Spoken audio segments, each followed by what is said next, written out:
A fierce wind was sweeping across the island of Sodor. Thomas, Percy, and Toby listened anxiously as it blew outside the shed.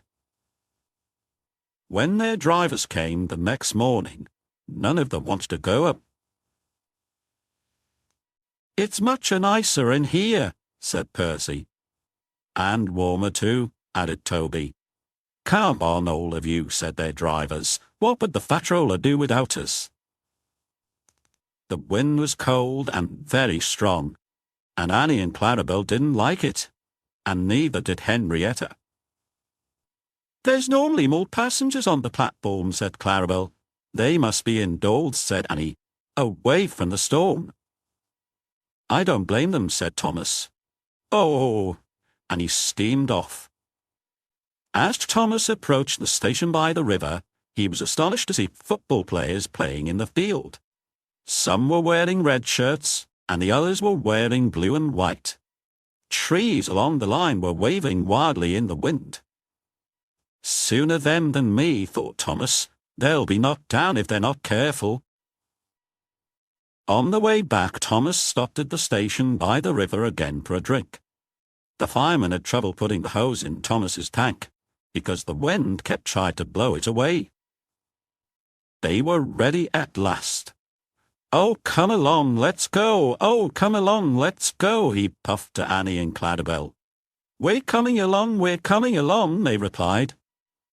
By the time they reached the curve line by the playing field again, they were going well. The football players were still playing, and Thomas was amazed. They were halfway around the curve when suddenly Clarabelle's brace came on. "Oh, what's the matter now?" Thomas groaned. And he could see that there was a tree blocking the line. "Goodness gracious me," gasped Thomas. "I've never seen it. But how did the guard know about it?" The driver looked back.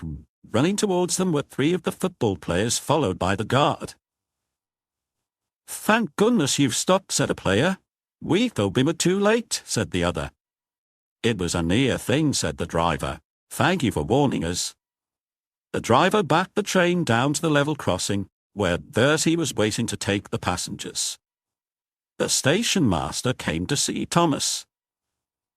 "Terence will come to move the tree off the line," he said, "but he won't be able to do so until the morning." "But that means I'm stuck here all night," cried Thomas. "I'm afraid so," replied the station master. Thomas, Annie, and Clarabelle had to spend the cold, miserable night in a siding in Elsbridge.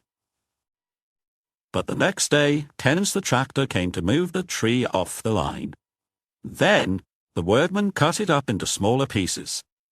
Percy and Toby worked hard all day moving the wood. Thomas was very glad to move out of the siding, and so were Annie and Clarabelle.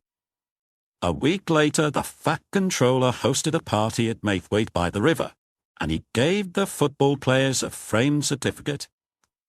"This is to thank you for saving one of my North Western Railway engines from a nasty accident. It's good people like you that keep this railway safe." Everyone cheered, and Thomas was very pleased, especially now that the hurricane was over.